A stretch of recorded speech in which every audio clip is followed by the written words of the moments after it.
introduce to you at this very moment the Steven Universe cast. Here we go. Ready? Here we go. Zach Callison, Michaela Dietz, Shelby Rabara, Dini Magno-Hall, and Grace Rowland. Hey, hey. So there's 2 microphones. Obviously, you guys already have a huge line. I'm going to let you guys take it away, and I'll just help out with time back here. Hi. Guys, this is crazy. Hello. Hello. We took over a theater. Yeah, we did. Wow. Oh my God, the chandeliers. Homeworld's next. I'm tweeting about this. Now, you guys have no idea. Dee Dee makes me look like a bad millennial. She's got that Twitter game going on. Yeah. I gotta keep you in check. Oh. All right, eeny, meeny, miny, mo. Are we starting on the left or the right here? Ooh, let's flip a coin. Do you have a coin? No. No, I don't have a coin. Psych. All right, let's start over here. Why not? All right. What are your favorite episodes, each of you, like what are your favorite episodes from Steven Universe, and what's your favorite line from that episode, and could you do it? Oh, that's a lot of recall. I'm like, Lumosity, help me out. I think I know one of mine off the top of my head. One of my favorite episodes to do was Steven and the Stevens because I had to have like a conversation with myself 4 times over, and it was very, very confusing. But one of my favorite lines from that episode, I'm paraphrasing it, but no, I'm the handsome one. You're always the handsome one. Aww. No, I really mean it. It's true. Yeah, I do. It's true. I would say am I like shouting at you guys? I'm so sorry. One of my favorite eps was Tiger Millionaire. Oh my God. And I think one of my favorite lines from there was like, was what? You tell me, I don't know, someone's screaming and I love it. Was, you know, don't ever let anyone make you feel like garbage or something like that. Right. You know, you get the gist. All right. Yeah. My favorite episode, Peridot is not even in. It's Line Straight to Video. I was bawling like a baby after watching that. But I think one of my favorite lines in a Peridot episode is when I called Yellow Diamond a clod.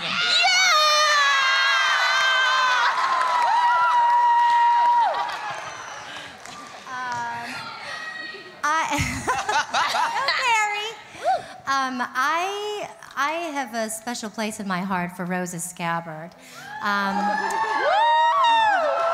But because I am a mother of 2 boys who couldn't be here today, which, you know, Bird Mom is so fitting. It really is. You called yourself Bird Mom. I find myself telling my children, into your fossa! Sneeze into your fossa! So that's, yeah. One of my faves. I think one of my favorites to record was Open Book, because, you know, Connie and fake Connie were going back and forth, but I think one of my favorite lines from that episode was at the very end when Connie realizes that Steven did in fact like the ending of the book, and she says, "Oh, Steven, of course you like the ending of the book. You love schmaltz." Yeah, it's true. Great question, thank you. Okay, hi, I'm Anna. I am a big fan, but I mean, I guess everybody here is. We're big fans of you guys for showing up. Yes. So I was wondering if you had to choose a character that wasn't the one that you played to be your favorite character, who would it be and why? Oh, this is good. I mean, I feel like Shelby has some of the best lines on the show, but I couldn't do it justice, but I would totally try. Do it! You clods. Yes. Uh-oh, he's gonna take my job. Competition. I would really want to voice Onion, but he's such a master. I'm like, yeah, that has a way with words. I heard his voice actor's really weird too. Yeah, but wildly handsome. I think I would want to play Amethyst. What? Yeah. And eat everything and all those noises. Yeah. Michaela gets more cool noises than anybody. They're like, eat this, and then eat this, and then throw that up, and then eat that back, and then keep eating that. And then swallow it. Yeah. Exactly. Gross. I think I enjoy Susan Egan's voice. She's got just a gorgeous, gorgeous voice, speaking and singing. I could not do her justice, but I like to try to pretend that I could mimic Estelle's Garnet. Yeah. But let me think. What is something that Garnet says? She says Steven. Everybody on the show says Steven. Everyone says Steven. Except Onion. Yeah. Except Onion. Yet. How would she? Steven, fuse with me. No, that's not. No, I can't do it. I can't. Estelle, where are you? You know who really loves doing it is Kent. Yeah. Ken Osborne is one of the lead writers on Adventure Time, and he's also our director, and he loves to do an Estelle impression because we don't get to see her very often, so he's usually reading her lines, and he really gets into it. It's fun to watch. He's much better than mine. He adds like an even thicker Cockney accent onto it, so it's like, Stephen, be careful. Honestly, I think Kent's direction is one of my favorite parts about recording. Yes. Absolutely. Yes. Yeah. To answer the question, I think I would love to play Ronaldo. I really think that I could totally do the like conspiracy theory Tinfoil craziness. Yeah, I would love that. Keep it city weird. Dubs versus subs. Thank you. Over here. She actually asked the question I was going to ask, and since one of you tried to mimic the voice actor that the character you'd like also would like to be, I was wondering if you could all do an impression of your favorite other character than the character you play. Can I take a stab at a new one? Yeah. What date?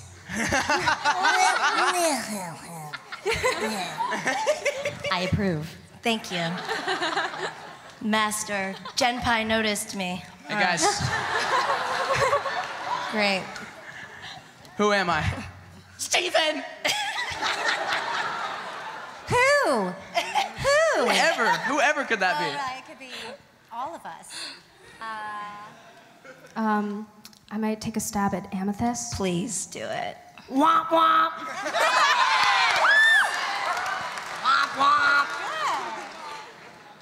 I think for Amethyst, I loved it when she called Peridot pterodactyl, or like Perry, and she was like, P-Dot, pterodactyl. Is that good? Dude, did we just switch voices? We totally did. Okay, like we are interchangeable, I guess. It was awesome. Okay.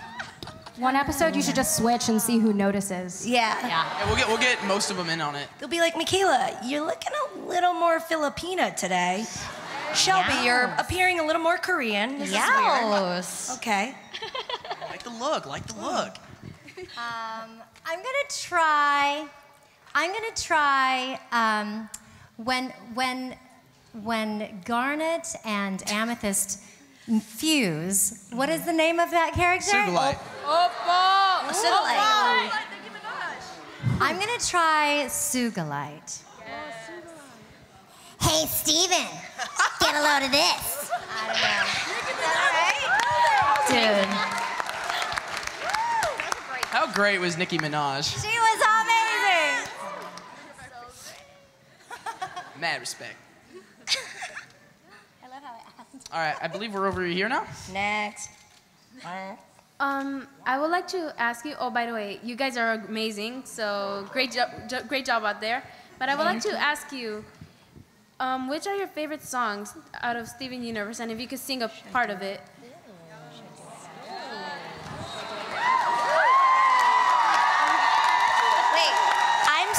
That is an amazing question.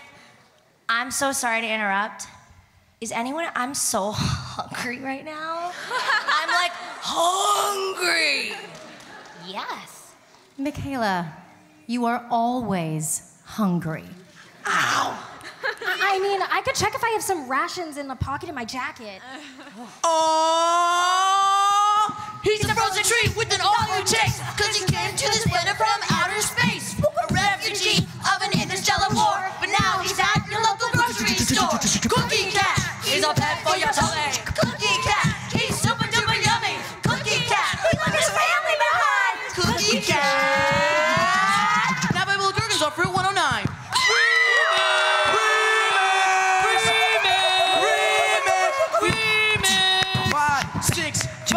6, 7, 8. He's a frozen treat with an all-new taste, but he came to this planet from outer space. A refugee of an interstellar war, but now he's at your local grocery store. Cookie Cat, he's super duper yummy. Cookie Cat, he's super duper yummy. Cookie Cat, he left his family behind. Cookie Cat. You clot. Thank you, guys. Mic drop. Does that answer your question? Okay, cool. Cool. Wow. I think we're over here, right? Wow, I don't even know how to follow that up. Okay. My question is, if your character on Steven Universe was obsessed with a TV show, what TV show would it be? Ooh. A real TV show. A real one, not like I love Camp Pining Hearts, but a real one. Golden Girls. I mean, I think Paradox. Sorry. No. Excuse me if I interject. I think Paradox would be I Love Lucy, because I love it when Lucy stuffs all those chocolates in her mouth and all the physical comedy. I think Paradox would really be into all that physical comedy. Nice. You know, Amethyst loves hoarders. She loves hoarders. Like the TLC show, Hoarders? Yeah, but it makes her, it's like, she gets so hungry watching it. I feel like Steven would love Samurai Jack. I don't know, but like Lonely Blade gives me a little bit of that vibe. It's more of an anime, I think, but yeah, I feel like Steven would be like really into Samurai Jack. Does it have to be? I feel like Connie's such a big little nerd, so I mean, I feel like she would be super into like I'm a huge fan of Harry Potter. I think Connie would be a huge fan of Harry Potter. Maybe I think she'd be really into like the Star Trek saga or stuff like that. I read the books in the wrong order. Steven, how could you? I thought Order of the Phoenix was the first one. It was the biggest. Steven, you have to read the number on the side of the book. Next time? Okay. By the way, before we take another question, I love your Camp Pining Hearts. Yes. Yeah. So much. Killing Fantastic. it. She was Bob yesterday. Oh, wait, you were? Dude, yes. Range? What? Yeah. Awesome. All right, over here. Hi. I'm very nervous. This is like a similar question to like the first one. What is your favorite like scene, not line, but like a scene from any episode? I love all the scenes that Pearl has with Steven, especially when she's trying to make sure he's safe or if he's in danger. I feel connected to those just because I am. I've said this before and I'll say it again. I'm a mom and I love these kids. All these kids. They're all my kids. No, so I feel a real connection to those scenes. Some of my favorites are like going all the way back to like Laser Light Cannon had some of these scenes. Cat Fingers as well, like scenes with Steven and Greg. Those are two like polar opposite examples, but any scenes where they interact, just the two of them, I feel like it really shows a lot about their relationship. Like in Laser Light Cannon, like the world's about to get destroyed or something by this giant floating eyeball, and they're like singing his songs in the van. It's just like this wonderful little moment of like, there's nothing else we can do but drive, so let's just have fun while we do it. And then Cat Fingers, it's like the opposite. It's like terrible trauma. And Greg is like fearing for Steven's life again. And but it's a very touching moment because they have a very different relationship than I feel like Steven has with the Gems. But Greg really cares about his son, so I like seeing those. Aww. I think my favorite scenes to watch are the musical sequences because I love the songs on the show, and I feel like Steven Universe does a really great job of like blending character development into and like developing the scene and learning more about the characters through the music, and it's entertaining and just they get stuck in your head too. Jailbreak comes to mind for that. Yes, for sure. I love the scene when Peridot's like locked in the bathroom and all the Gems are outside and they're like, what are we doing? But it's a great example of how the universe is ever expanding. You know, we're confronting all these new characters and people, and it's just gonna keep growing. So. Yeah, to piggyback off of that, I like all the intimate moments between the characters and in the character developments and showing the relationships, like the quiet moments. For example, like when Steven and Amethyst are making fun of Peridot, like, Peridot, what's this? You know, and I'm like, touch stamps, you know, gravity connectors, all those things. But it's the quiet moments where I'm thinking like, Amethyst is mad at me. Like the real humanistic, intimate, even though we're Gems, moments in the show that really kind of tug at my heartstrings are, I think, my favorite parts of the show. It's your butt. Just FYI. No, that was a line. I wasn't just saying. It's like a line from the show. She says it's your butt. Okay. Womp womp. Thank you. I love you. Oh, we love you. Love you too. We love all of you. Hearts. Oh, hey, girl. I see you. Hey. Hi. Hi again. I got the pleasure to meet all of you earlier this morning, and I got to talk to Shelby about where we were from in the Philippines and everything, and me learning about all these Asian Americans in the show. You guys are not only an inspiration to me as a Filipina, but as a lot of Asian American kids, especially when we were growing up and everything, not having little to no representation. But anyway, my questions are, how do you feel about Asian American representation, especially in media right now? And for all of you, have any of you eaten balut before? And would you try it? I wish I could like pull it out right now. It's like, hey, here's a chance. It's called balut, and it's basically a duck embryo. It's a chicken embryo. But I will be the first one to say yes. I'm first generation here, and I go back to the Philippines a lot, so I have eaten balut, and it's, you know, it's. Some people like it and some people don't. But yeah, I think Asian American representation now more than ever is super important, and I think I'm so proud of everything that we're doing on this show, because if you look at our cast, we're super diverse, and that's something that I'm really, really proud of, and I tip my hat off to Rebecca Sugar. Even on, you know, storyboarders, the writers, everyone is so diverse, and so, you know, being on a show like Steven Universe, I don't feel like, oh, I'm different, I'm the other. I actually feel that this is the way it should be. So if anything, I'm super proud of all of us, all of our ethnic backgrounds, and I think that, you know, Rebecca Sugar is such a pioneer in hiring the people that are talented, and it's not about, you know, what race you are, and that's, when it comes to talent, it's just talent is talent. So I'm proud, and you know, we thank everybody for all the support out there. That was so beautiful. Thanks. You tried. Really nice. Thanks, Michaela. I like that. Over here. Hello. This is more of a request than a question. Shelby, could you please, in your Peridot voice, call the whole cast of Steven Universe a clod? I just saw every phone just like go up. cameras at the ready.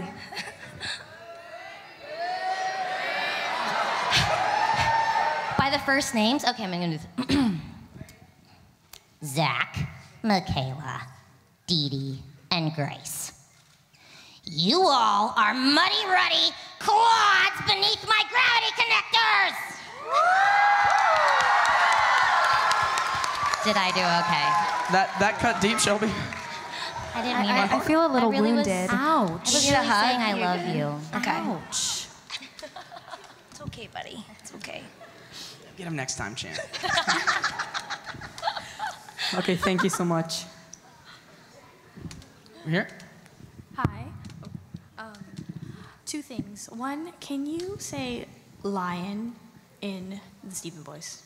Lion! And two, what inspired you to be the voice actor you are today?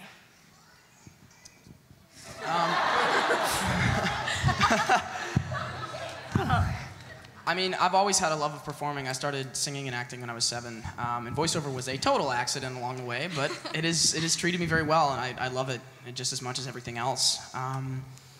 Just being able to go into the studio often and see these guys and see the crew and Rebecca and all them, and just being able to like really tear apart a script and have it be my art, and just being able to like come to conventions and talk to people about it and share it with people, and so many people watch the show now. It's like I started acting for the art of it and the craft of it, and the fact that I can dig into some really challenging material comedically and dramatically. As you guys know, the show really goes both ways, and that's the best part of this show specifically for me, but in general I just love tearing into material like that, because that's, as an actor, that's what I strive for. For the rest of you? Oh, me? Yeah, all of you, sorry. Oh, okay, cool. Yeah, I mean, I think I feel so lucky to be able to walk in the booth and, you know, just the nucleus of the cast. Everybody is so talented. I feel like we're pushing each other to be better, be funnier, be more heartful, like every day. And it's a blast. Like, we have so much fun together. But yeah, I didn't study acting. I kind of fell into voiceovers because I guess it came out of the wound just sounding like, and they're like, you should talk and like sound like that. So yeah, I feel very lucky to be involved with the show, and I mean, these guys constantly inspire me, so it's just sort of an ongoing process. Yeah. What inspired me to pursue voice acting is there are no limits in animation. I also do on-screen work, where a lot of the times that the roles that I audition for, they are limited. Not anymore, but they used to be. And I like that I can go into the booth and play a thing, someone, an inanimate object. And it's not so much about what you look like. So I feel like there's not as many rules, I guess, with what you see. And as a voice actor, as an actress, that's like a dream come true. Because you can just go in there and concentrate on your acting, on like the beats, on the relationships, and you don't have to worry so much about what you look like, or are you right for the role, or is it the right ethnicity, or, you know, are you the right age? You know, ageism has a lot to do with, like, you know, on camera stuff. So being a voice actress, you can play anything. You can play like a little baby to like a little grandma or an alien, you know? And so there's no limits when it comes to voice acting, and that's why I love it so much. Can I piggyback on that for just a sec? Yeah. One of the things I love about Steven Universe, and I think it's the mark of a good set, a good project, is when I go into the studio, now especially that we've been doing it for so long, I don't feel like sometimes when you go into a studio for the first time for a new project, you kind of feel like the new guy there. You're there to do your work and get out sometimes. But when I go into the studio for Steven, I feel like me, the crew, the other actors, we're all collaborating to create something. It really feels like a collaborative effort more than a lot of other projects, and that's something I treasure greatly, because working with people this brilliant, it's a blessing. Can I piggyback on your piggyback? Yeah, man. Also, after recording, oftentimes we like to just kind of chill out in the green room and like catch up with each other. And I've been traveling with a show, and I've been away from the studio, so I miss these guys. I love being able to go into a room together and feed off of each other's energy, especially if we're doing scenes together. Even if we're not in the scene, we're in that room together and just enjoying everybody's company and everybody's talent and what they bring to the project. Also, to piggyback on what Shelby was saying, I love voiceover work because I literally roll out of bed, drive my kid to school, hop on over to Cartoon Network, no hair, no makeup, I don't have to get dressed, dolled up or anything, and do this amazing work, and we're always like laughing, and we got our cheeks are hurting from smiling so much doing this job. It is a blast, and to have it be so well received and loved by so many people all over the world is amazing, and we're so grateful for you guys because we're here because of you guys. So, and Rebecca Sugar and the Crewniverse, of course. Respect. But yeah, I love it. Bird Mom? Yeah. Can I piggyback off of your piggyback off of all those other piggybacks? Sure. I just want to clear the air. Whenever someone asks me about voiceovers, they always ask, so do you roll up to work in your pajamas? No. What is it with that question? We don't wear pajamas to work, people. We wear real clothes. Yeah, they might be comfy. They might be outdoor sweats, but they're like, it's not our pajamas. We're like... We classy. We're like Klimt. Yeah, well, I mean, sometimes sweat. Well, it depends on what you think pajamas look like. It's a personal choice. It really is. It's a personal choice. Comfort and style Yes. together, mashed. Sorry, I Fused. got really heated about that. Michaela always looks like she rolled off of a catalog. I mean, come on. Oh, hey, stop. Yeah, you got the Stop. Tell me more. Stop. Keep going. Stop. So to continue the piggybacking, similarly to Zach, I got started acting when I was really little, and so everything has kind of progressed in such a way that has led me up to this moment where I am standing in front of you, or sitting actually, sitting in front of you guys, and this is my second convention, and I started doing acting when I was 4 years old, and eventually I realized that voice acting was more, I preferred it a little bit, so I dropped off the on-camera acting side of things, but this is the first project that I've worked on that I've bonded so much with the cast. I really feel like we're a family in a lot of ways. Do you need tissues? But we all get along super well, and last convention that I did, I was just with Zach, and just being with more of the cast this time around has been so fun, and getting to talk with all of you guys today and yesterday has been also super fun, and yeah, voiceover, it's granted me a lot of awesome opportunities, and I'm super grateful for that. And again, the freedom of being able to play literally anything is like anything that your imagination can dream up is just so freeing, and that's something I've always loved about voiceover. One more quick piggyback, if you don't mind. One of the really fun things about Steven is that we get to do all these like little side characters too that aren't our normal characters to kind of fill out the rest of the cast. So like Onion would be an example for me. The Camp Pining Hearts for you guys. Just these like Poulet. Poulet. Poulet. It's Color Wars. It's Color Wars, Poulet. I almost died that day in the studio. But yeah, just being able to like do random stuff like that is really fun. Like these crazy little bit characters that they just throw at us and say like figure something cool out for this, something funny, and let's roll with it. I think that's another cool part of voiceover. And we always end up laughing in the recording room together. We're always just like giggling over the jokes that we're saying and just enjoying being with each other and getting to record together, because that's also something that's a little bit rare in voiceover, getting to record with everyone else on the show. And I mean, again, like I've been doing this for a while, and Steven Universe is the first show that I've really had the chance to do that on, and getting to know everyone's been so fun. Cool. Thank you. Little Sapphire? Hi. Let me just say that I drove 4 hours down here to meet you guys. You drove? How old are you?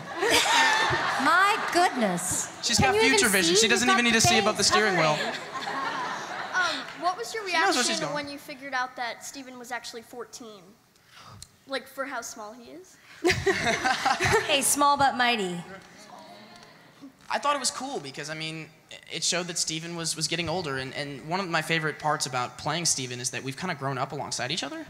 And I feel like it's really helped his development as a character too, because even though I'm a few years older than him, like we both have gone through these trials and tribulations and matured, and it's cool to me that characters in a cartoon can age like that. That's not super common.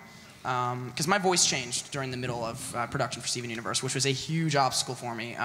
Because I basically lost 90% of the control of my chords. I was cracking all over the place, like trying to figure out how to like keep myself sounding like Steven, even if a little bit older. Hashtag puberty.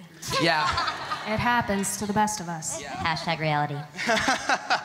So that wasn't easy, but it was cool that they decided to age Steven and not do the everybody stays the same age forever and ever thing. I think it really aids his development as a character. What was that? Ash Ketchum? Yeah, Ash will forever be 10. I'm convinced of it. Zach, you've not just like grown up, you have physically grown. I think when we started, were we maybe the same height? I think I was shorter than you, We Michaela. were around the same height. And Okay. 5 feet tall. Yeah, Yeah. no, I've noticed that, yes. I'm like looking up at you now. Yeah. I was 14 when we did the pilot, and I looked like I was 10 when I was 14. Yes. So, Story yeah, of my life. progress. And he's so handsome, though. Is so handsome. Hashtag ladies man. I saw your tweet. Yeah, you better have. We just dote on him all day long. All This is day. what happens in the booth. He gets into the booth and I'm like, We're like, you just looking mighty handsome, Zach. You're glowing. Just glowing. You guys, you flatter me. Bright young man. I'm so proud of you, Zach. Mom!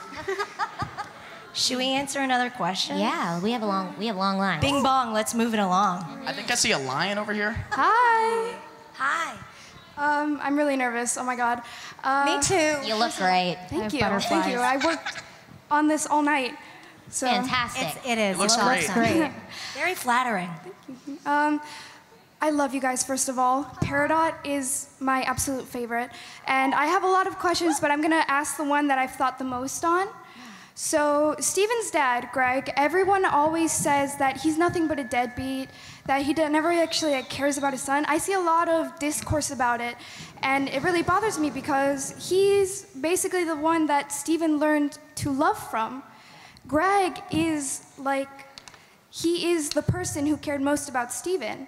What do you guys think about that, about all that, hate towards Mr. Greg, Mr. Universe? Personally, I think for Steven, Greg is one of the most important characters in the show as far as how his character evolves and how he sees the world. I've always thought that Greg was the thing that kept Steven as grounded as possible. It keeps him tied to his human side. Exactly.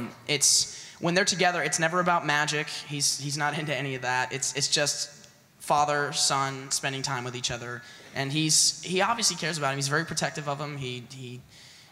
I think Greg cares for Steven deeply. And I think that their relationship is one of the most interesting parts of the show for me. That's why I love those scenes so much between the two of them.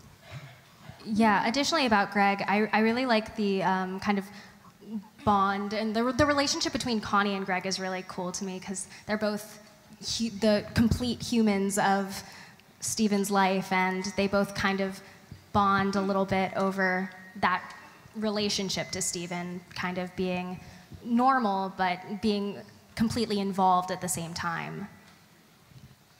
I think even though Pearl gives Greg a hard time sometimes, all the time, I think deep down, and this is just my opinion, but I think deep down Pearl knows that Greg loves Steven. Of course he does. But he just sometimes doesn't know how to, where Pearl feels like she does, maybe. But that's just my opinion. I mean, as we know, Amethyst is like obsessed with Greg. Look at their hairstyles, please, right? And so I think it's funny that you say that, so very true to character. I didn't know that people thought he was a deadbeat, because I'm like, he's the best. Like, why would anyone say that just because he wears, like... It's terrible. Like, I love Crazy Greg. stuff? He's like Crazy the great best stuff? dad ever, Yeah. in my opinion. Yeah. I mean, aside from my dad, but. So, I just think Greg is a character in the show, just like any parent in real form. He's just trying to do the best he can, right? And sometimes being a parent, I'm not a parent, but I assume one day when I am a parent, you just try to do the best you can. And that means nobody knows everything, right? And you kind of go along life trying to just do your best. And sometimes people are going to judge that, even if it's your best. So maybe that's why people are giving Greg a hard time. Peridot pushes Greg off the roof, so she doesn't even really get him. But yeah. Also, I think regarding Greg's character, it's really important to have that representation of him being such a caring single dad. Yeah, totally. Because, I mean, usually in popular depictions of families or like broken homes, it's usually the mom who does all of the parenting and like caring, but having such a loving father, Steven thrives in a lot of ways. Yeah. Thank you. Of course. Hey, little dude. Hey, Zach. Hey, buddy. What's your name? Edward. Don't you remember me? I'm from last You time. came by my booth earlier. My dad's name is Edward, too. My question is, what's all your favorite parts from Steven's birthday? Steven's birthday. Ooh. Steven's birthday, you said? Oh, pie. I do like pie. Steven.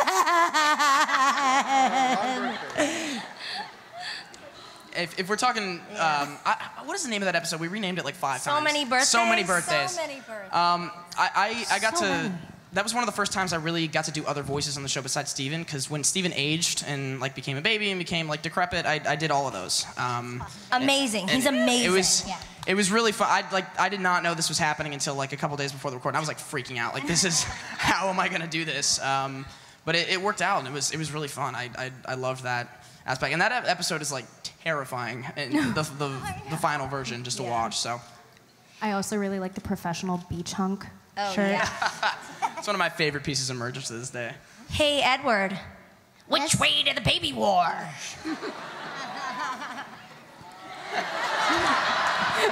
No, seriously, which way? Right? There you have it, folks. Right. Right. Hey, give a round of applause for Edward.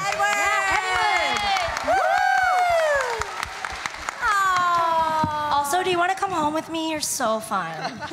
Me too. Sorry, is that creepy? I hate to interrupt from back here, but we have about 10 minutes left, guys. Whoa, time is flying. I know. This is fun, guys. You guys are awesome. I know. Thank you so much. Who's next? This. Okay. Hello. Hello.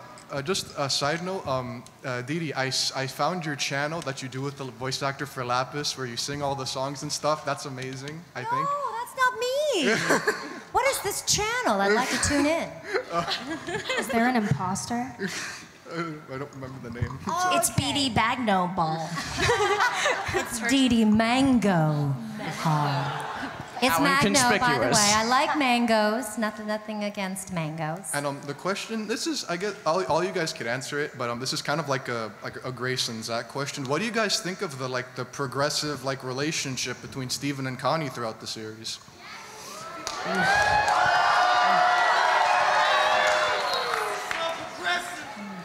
So I feel like how I said that Greg keeps Steven grounded to his human side. Connie is the other side of the coin for that, and I feel like that friendship benefits Steven more than almost anything else because, I mean, he has other who are his other friends? Onion? Creeps. Not Lars. That's a bad influence on young Steven. Otherwise, he's just with the gems, and when they used to go on missions without him, he'd be home alone, and now he finally has this friend who gets him, and I feel like it really helps Steven grow and mature as a person as well. And even though she's kind of involved in the magic side of things now in the gem business, she's still a rock for Steven that he can lean on. I mean, also talking about Connie and character growth. I mean, looking from the very beginning. I mean, speaking of only friends, Connie it's the same thing. Steven and Connie are like this. They're really close. And I mean, if you look at the very beginning, like going back to Bubble Buddies, where it all began. Connie's grown a lot as a character in really subtle ways, and that's definitely a result of her friendship with Steven. He really inspires her to come out of her shell and be less timid and more brave, and it's so fun getting to play Connie and kind of try to use my voice to facilitate like the conveying that growth as a character. And but they definitely have grown together. He's come a long way from that electric blue finish with a Tiger Bell. Yes, he has. And just one last question. Do you guys believe in Steven? Absolutely. I believe in Steven. Of course. Thank you so much. Thank you. Hey, y'all. Hi. I was just wondering if there is any Kiki Pizza character development in the future that you could talk to me about. Some Kiki's Pizza delivery service. I get it. I wonder why she's asking that question. Fish stew pizza. Who's ordering? Honestly, I love their characters. Like whenever they're on the show, it's really, they're always really fun episodes. So I hope so. I would love to see them return sometime soon. We just have this amazing cast of side characters that only come in like every 10 episodes or so. Like the Fryman family and Sour cream. Yes, Mayor Dewey, like all these amazing like crazy characters, and they're just another part Jamie of that. Jamie the hot mailman. Ooh. Right? We got a Jamie cosplay right here. I ship Jamie and myself. Yeah. Okay. Hey guys, I think that's Estelle. Swing. All right, but that's it. Thank you. Thanks. Great cosplay. Hi. Hi. So Steven. Thank God you're here. Steven is all about giving people second chances, and he believes in the positivity of like somebody's being good. So I was just wondering, like, if there was one person, either fictional or real, that the gems would be like, no, like you can't save that person or be. I didn't hear the last part. What was it? If you couldn't save one person in the show? No. Like, is there one person? Sorry, I'm bad at summarizing things. So Steven always believes in the good people. Right. So is there a being, either fictional or like a real person, that the gems would think is just completely bad and will stop Steven from trying to save them? Uncle Grandpa. At first it was like Uncle Grandpa, right? But then we all had a change of heart. Steven was never against UG. That's true, that's true. UG's the best. Yeah. But the gems were like, who is this about, you know? Trying to think of another character. Pearls and tires. Like, who's the worst villain you can think of? That's a lot of names. I was gonna say like Voldemort or something. He must not be named. I feel like Steven would somehow find the good in him and like reform him. But he has such a compelling backstory. He can be Tom Riddle again.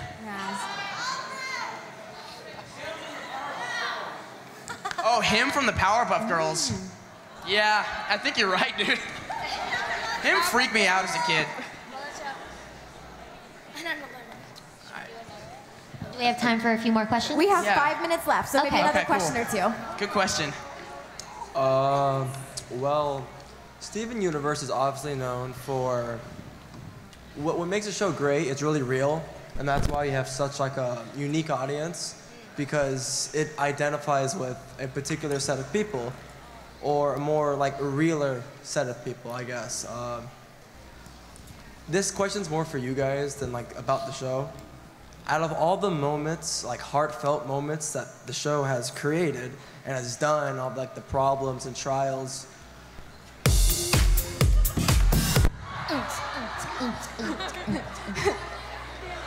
Speaking of deep emotional moments. Whirl? We might be about to fuse. Watch out. Right?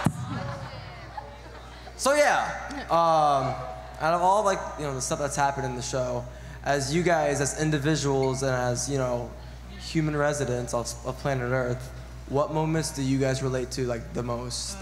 What really has touched you? And it doesn't even have to be about your character. It can be about any character. On the show, you're saying? Yeah. Please. Oh, okay. I mean, for me personally, there are a lot of aspects of my childhood where I kind of relate to Connie just because I was homeschooled. And I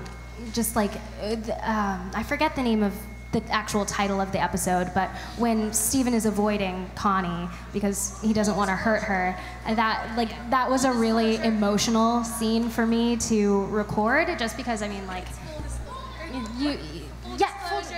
there we go. But that was one scene that I felt very emotionally connected to, and I really got into it. Just one of the scenes for me was that moment where Pearl was trying to take Steven to the home world in that... Oh, Space Race. Yes. That episode broke me when I finally watched the final version. And that homemade, barn-made, rather, rocket ship, and how she so badly wanted to share her past with him, and in doing that, put his life in danger. And I mean, as a mother, I would feel like I would never do that. But I'm not a perfect person, and nobody is. We all make mistakes. We just hope that we don't make them over and over and over again. But like Shelby said before, we do the best we can, and that's just in life in general. As long as you can, go to bed at night and say, "Did I do my best job today?" Then I think it's all right. I think it's all right, and hopefully, tomorrow's a better day, no matter what happens. Can Does that I? make sense? That's beautiful. All right, this is our last final person that gets to ask a question. I don't know whether you're gonna ask a question or not. Sorry, you wanted to. I know, and then we're gonna take a group to say a selfie. little part. Little piggyback. Can I just say one little thing? I'm so sorry. When Amethyst goes back to the kindergarten, so many of you might know I'm adopted. And I think that the reason why this show is so special is because it speaks to so many people from diverse backgrounds and upbringings. And I think because it casts such a wide net, and yet people have such amazing, intimate connections with it, we've all felt different at some point. I know for me, definitely, being adopted, I've always felt different. I'm sure you felt different, and someone today was like, "I'm a unique snowflake," and I was like, "Yeah, girl, you are." But we're all unique snowflakes, so at some point we've all felt different. And I think that's the beauty of this show, is it taps into that. So it's okay to be different, it's okay to be yourself. Just love keep believing. everyone. Love is love is love is love.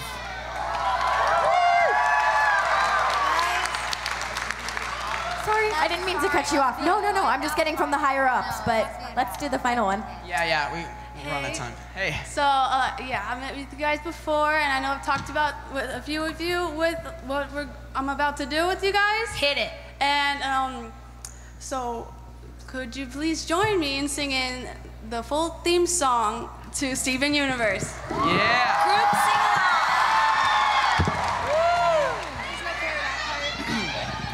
Again, Cameras at the every ready. phone up. 1, 2, 3. If you're evil and you're on the rise. Wait, give me that first chord so I know what key you're in. If you're evil and... Wait. If you're evil And you're on the rise, you can count on the four of us taking you down. 'Cause we're good and evil never beats us. We'll win the fight and then go out.